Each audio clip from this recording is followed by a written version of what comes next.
Bienvenidos amigos a nuestro viaje continuo a través del libro El conflicto de los siglos de Elena G. de White. En nuestro video anterior vimos cómo las profecías de Apocalipsis 11 predijeron eventos que condujeron a la Revolución Francesa. Hoy continuaremos ese estudio y creo que se sorprenderán al ver cómo se cumplió exactamente la profecía. Al mirar Apocalipsis 11, retomamos el versículo 7 y continuamos con los versículos 8 y 10. Cuando hayan acabado, es decir, los dos testigos del Antiguo y Nuevo Testamento de los que hablamos en nuestro video anterior, cuando hayan acabado su testimonio, la bestia que sube del abismo hará guerra contra ellos y los vencerá y los matará.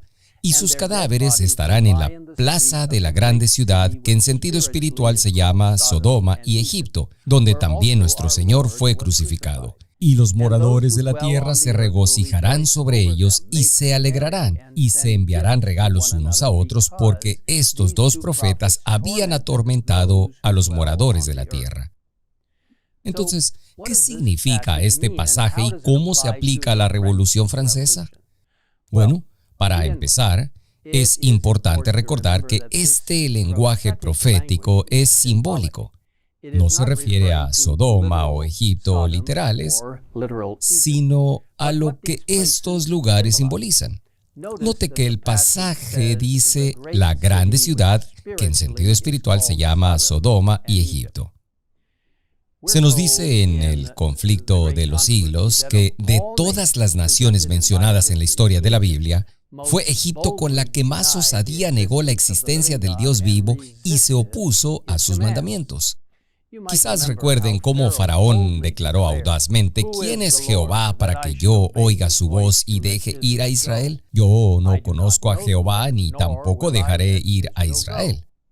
Esto, amigos míos, es ateísmo, y la nación representada por Egipto daría voz a una negación similar de las afirmaciones del Dios viviente y manifestaría un espíritu similar de incredulidad y desafío.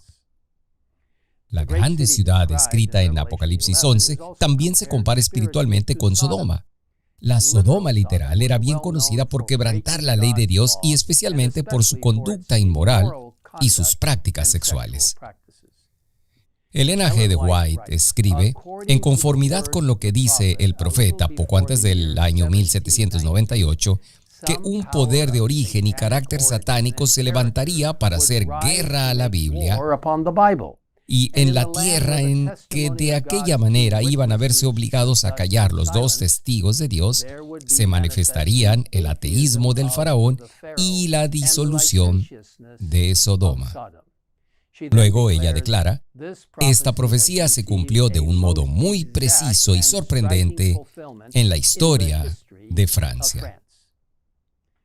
Fue durante la Revolución Francesa en 1793 que un cuerpo legislativo oficial renunció unánimemente a la creencia y adoración de Dios.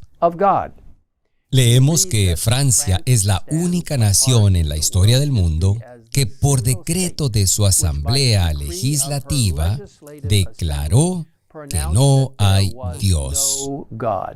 Cosa que regocijó a todos los habitantes de la capital y entre una gran mayoría de otros pueblos cantaron y aceptaron el manifiesto. En Apocalipsis 11, versículo 8 leemos, y sus cadáveres, refiriéndose a las Escrituras, estarán en la puerta de la grande ciudad que en sentido espiritual se llama Sodoma y Egipto, donde también nuestro Señor fue crucificado.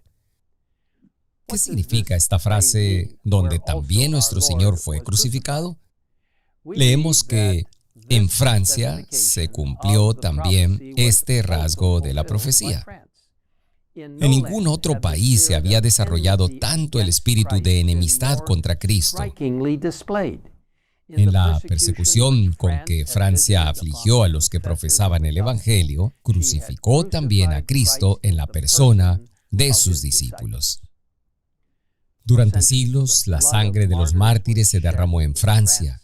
Los valdenses, los albigenses y los valientes hugonotes Todos intentaron llevar la luz del Evangelio a su país, pero fueron considerados como fuera de la ley y se les cazaba como a fieras. La persecución de los protestantes en Francia culminó bajo Luis XIV, un católico devoto que era conocido como el Rey Sol. Luis XIV aprobó lo que se conoció como la Masacre de San Bartolomé, una de las masacres más sangrientas y despiadadas de todos los tiempos.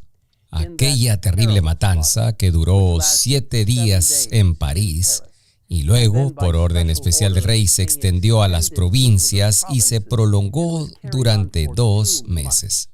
Al final, perecieron 70,000 del pueblo fiel de Dios. Jóvenes, ancianos, ricos y pobres, hombres, mujeres y niños. Se nos dice que cuando la noticia de la masacre llegó a Roma, hubo gran regocijo. El cañón de San Ángelo tronó en alegres salvas. Se oyeron las campanas de todas las torres. Innumerables fogatas convirtieron la noche en día. El escenario estaba listo para la sangrienta Revolución Francesa. La Biblia nos dice en Gálatas 6, versículo 7, «No os engañéis, Dios no puede ser burlado. Todo lo que el hombre sembrare, eso también segará». El mismo espíritu maestro que instó a la masacre de San Bartolomé también condujo en las escenas de la Revolución. Pero incluso en la noche más oscura, Dios no se olvida de su pueblo. Su palabra no fue silenciada para siempre. Como veremos en nuestro próximo video, su luz surgió de las cenizas y brilló más intensamente que nunca, trayendo esperanza y valor a las vidas de millones. Los invito a orar conmigo ahora mismo. Padre en el cielo, danos un buen entendimiento continuo de cómo cuando las personas evitan y anulan la palabra de Dios, se producen resultados terribles. Señor, ayúdanos a aceptar tu palabra, a aceptar tus instrucciones en el Antiguo Testamento, en el Nuevo Testamento, y a entender que tienes mensajes preciosos para nosotros, directamente desde la sala del trono del cielo.